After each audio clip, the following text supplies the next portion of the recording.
Hello everyone, I feel glad to welcome you all to my YouTube channel English Guruji. And in today's lecture we are going to understand structure analysis. Why it is essential to learn structure analysis? Actually it will give you the clear insight of sentence formation. Because when you start speaking English, this will help you in framing the sentences in the right sequence. So let's understand structure analysis and look at the board that is called word box. तो word box में हम लोग समझते हैं कि ये क्या है. देखिए सब्जेक्ट क्या होता है. तो सब्जेक्ट जो होता है ना वो एक्चुअली इसका दो मीनिंग होता है. जैसे आप अगर ग्रामर में पढ़ेंगे तो इसका कुछ और अर्थ होता है और ऐसे इसके अलावा भी कुछ और अर्थ होता है. तो देखिए सब्जेक्ट मीन्स होता है विषय.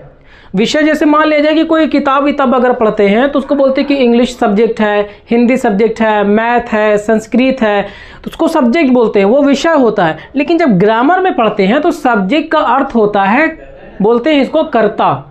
ठीक है, जो काम करने वाला होता है उसे कर्ता बोलते हैं. तो इसको हम लोग देखेंगे कि किस तरह से इसका क्या काम है. ठीक है. दूसरा यहाँ पे देखिएगा आपको ऑब्जेक्ट. तो ऑब्जेक्ट क्या होता है. तो ऑब्जेक्ट मीन्स होता है कोई वस्तु. जैसे ये मार्कर है तो इसको हम लोग बोलेंगे ये एक वस्तु है, ऑब्जेक्ट है. ठीक है. ये बोल देंगे वो एक मोबाइल है तो मोबाइल को हम बोलेंगे ये एक ऑब्जेक्ट है. बात समझ में आ रही है यहाँ पे. तो वस्तु बोला जाता है. लेकिन दूसरा जब इसे ग्रामर में जब यूज होता है इसका ऑब्जेक्ट वर्ड का तो ये कुछ और अर्थ देता है. उसको बोलते हैं हम लोग कर्म बोलते हैं. अब इसको हम लोग एग्जाम्पल के थ्रू, एग्जाम्पल के माध्यम से समझेंगे पूरी तरह से और इसी की मदद से हम लोग सेंटेंस को, बड़े बड़े सेंटेंस को आप बना लेंगे. बोल करके बना सकते हैं, लिख करके बना सकते हैं. फिर एक वर्ड आता है कॉम्प्लीमेंट. तो इसमें बड़ा कन्फ्यूजन होता है, इसको भी हम लोग डिस्कस करने वाले हैं. ठीक है. तो आइए हम लोग समझते हैं.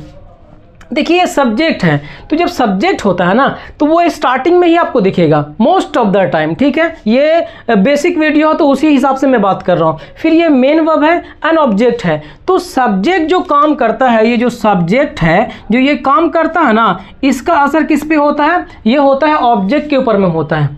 मतलब ये जो काम करेगा उसको ये क्या करेगा, रिसीव करता है उसको. ये जो काम करेगा उसका असर ऑब्जेक्ट पे पड़ता है. उसे ही क्या बोला जाता है, ऑब्जेक्ट बोलते हैं. जैसे मान लिया जाए कि अभी मैं क्या कर रहा हूँ कि बोल रहा हूँ. तो बोल रहा हूँ मैं किसको बोल रहा हूँ, आपको बोल रहा हूँ. तो आपके ऊपर में असर हो रहा है. तो जाहिर सी बात है कुछ हो ही रहा आपको असर. ये जो चीज़ें बताई जा रही है आपको समझ में आ रही है. तो जो ये काम करता है सब्जेक्ट, उसका जो असर होता है जिस पे पड़ता है उसे क्या बोलते हैं, ऑब्जेक्ट बोलते हैं. एक और एग्जांपल से समझते हैं. जैसे मैं इंसान हूँ. ठीक है. मैं इंसान हूँ, मेरे हाथ में ये क्या है, ब्लैंक पेज है. ठीक है. अब ये ब्लैंक पेज है यहाँ पे ये. तो अब मैं क्या कर रहा हूँ इसको कि मैं कोई काम करूँगा. जब काम करूँगा तो उसके ऊपर में असर पड़ेगा. तो देखिए मैं हो गया. ठीक है. अब मैं क्या कर रहा हूँ, मैं पेज को फाड़ रहा हूँ. देखिए असर हो रहा है, फाड़ रहा हूँ. किस पे असर हो रहा हो, ऑब्जेक्ट पे हो रहा है. तो उसी तरह से जो काम मैं एक्शन लेता हूं उसका असर जिस पे पड़ता है उसे क्या बोलते हैं, ऑब्जेक्ट बोलते हैं. ठीक है. ये बात समझ में आई. अब इसको हम लोग और समझते हैं. जैसे मान लिया जाए कि आप कुछ खा रहे हैं. जैसे मैं बोलूं मैं एप्पल खा रहा हूं, I am eating an apple. तो मैं क्या कर रहा हूं, खाने का काम कर रहा हूं. तो जब एप्पल खाऊंगा तो एप्पल्स का जो आकार रहेगा उसमें बदलाव हो जाएगा. बिल्कुल होगा. जिसमें जब बदलाव होगा तो वो क्या है, वो ऑब्जेक्ट है. मतलब यही कि सब्जेक्ट जो काम करता है उसको जो रिसीव करता है उसके एक्शन को ये क्या कहलाता है, ऑब्जेक्ट. चलिए और कुछ एग्जाम्पल के थ्रू इसे समझते हैं. देखिए यहाँ पे एग्जाम्पल मैं लिखूं, you are speaking English, you are speaking English. तो अब आपको सिर्फ ये देखना है कि कहाँ पे ऑब्जेक्ट है. तो अगर मैं बोलूं कि ऑब्जेक्ट कहाँ है तो ये हो गया मेन वर्ब. मेन वर्ब यानी यहाँ पे ये जो है एक्शन वर्ड है. ये क्या हो गया यहाँ पे, ये एक्शन वर्ड है जिसे हम मेन वर्ब भी बोलते हैं. इसके बाद में जो आएगा वो क्या कहलाएगा, वो कहलाएगा ऑब्जेक्ट. ये क्या हो गया आपका ऑब्जेक्ट. बात समझ गए.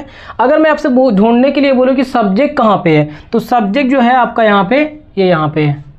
ये क्या हो गया, सब्जेक्ट. तो आप देखिए यहाँ पे इसको ऐसे लिख सकते हैं. और आर है तो आर यहाँ पे क्या काम कर रहा है, ये हेल्पिंग वर्ब का काम कर रहा है. तो इतनी बात आई होप कि समझ में आई है. एक और एग्जाम्पल लेते हैं. जैसे मैं बोलूँ कि राहुल स्पीक्स इंग्लिश. राहुल क्या करता है, इंग्लिश बोलता है. तो अगर मैं बोलूं आपसे कि सब्जेक्ट कहाँ पे है यहाँ इसमें, तो ये हो गया सब्जेक्ट आपका. और अगर बोलूं ऑब्जेक्ट तो ऑब्जेक्ट जो आएगा वो जो एक्शन वर्ड है, मेन वर्ब है, उसके बाद में आता है. तो ये क्या कहलाएगा यहाँ पे, ये कहलाएगा ऑब्जेक्ट. एक्शन वर्ड के बाद में आता है. ठीक है. देख रहे हैं यहाँ पे ये कहला रहा है ऑब्जेक्ट. और इसके पहले क्या कहलाएगा, ये कहलाएगा सब्जेक्ट। तो इतना आपको पहचान लेना है, चीज़ें और पढ़ने के लिए, लेकिन जितना ज़रूरत है उतना पढ़िए, ठीक है। अब हम थोड़ा सा क्या देखते हैं, कॉम्प्लीमेंट को देख के समझते हैं कि कॉम्प्लीमेंट क्या होता है, ताकि आइए और कुछ एग्जाम्पल को देखते हैं। देखिए, अगर मैं बोलूँ यहाँ पे she is a girl, she is a girl, अब इसमें बताइए सब्जेक्ट कहाँ पे, तो आप बोलेंगे सर सब्जेक्ट तो ये वाला दिख रहा है आपको, जैसा मैंने बताया आपको सब्जेक्ट हो गया।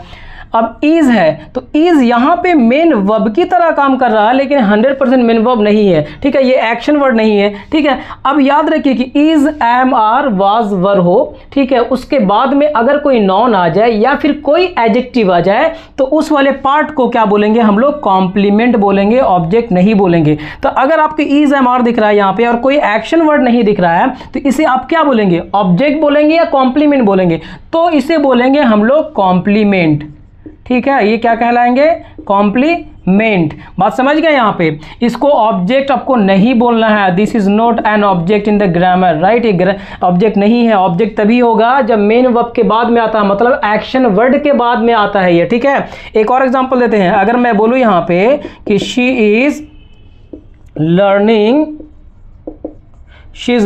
इंग्लिश, ठीक है, वह अंग्रेजी सीख रही है, तो शी क्या हो गया, तो शी तो सब्जेक्ट है ना, ठीक है। यहाँ पे ये क्या हो गया, ये हेल्पिंग वर्ब है, दिस इज हेल्पिंग वर्ब, ये हो गया मेन वर्ब, मेन वर्ब यानी एक्शन वर्ड है, ये प्योर है ये, ठीक है ना।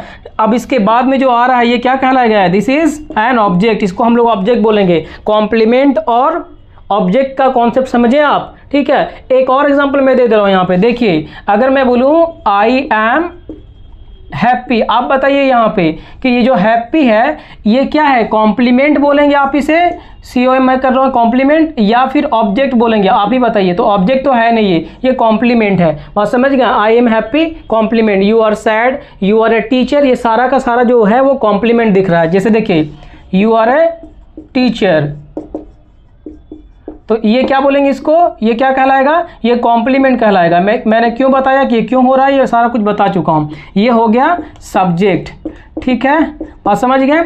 तो ये इतना बेसिक था ये। हालांकि ऑब्जेक्ट में अगर आप और आगे जाके पढ़ेंगे तो डायरेक्ट ऑब्जेक्ट होता है, इनडायरेक्ट ऑब्जेक्ट होता है। अगर मेन वर्ब की बात करें यहाँ पे, जो वर्ब होता है वो ट्रांजिटिव वर्ब होता है, इंट्रांजिटिव वर्ब होता है, मोनो ट्रांजिटिव होता है, डाई ट्रांजिटिव होता है। लेकिन यहाँ पे इसका कोई रिक्वायरमेंट नहीं है, यहाँ पे प्रोसेस है कि आपको इंग्लिश कैसे बोलना, ठीक है। जब ऐसा कुछ टाइम आएगा, जब ग्रामर का बैच आएगा, तो उस समय हम लोग डिस्कस करेंगे इन सारी चीज़ों को। This is the beginning of learning language, so I don't want to make it very complicated so that you can get confused and you can't be very afraid of learning language. Here I am just explaining you in a very simplified manner so that you can understand and you can show the interest towards English, right? So आज के लिए इतना ही है। आप क्या कीजिए, practice कीजिए, कुछ डाउट्स है कमेंट में बता सकते हैं, there is no problem, fine, thank you।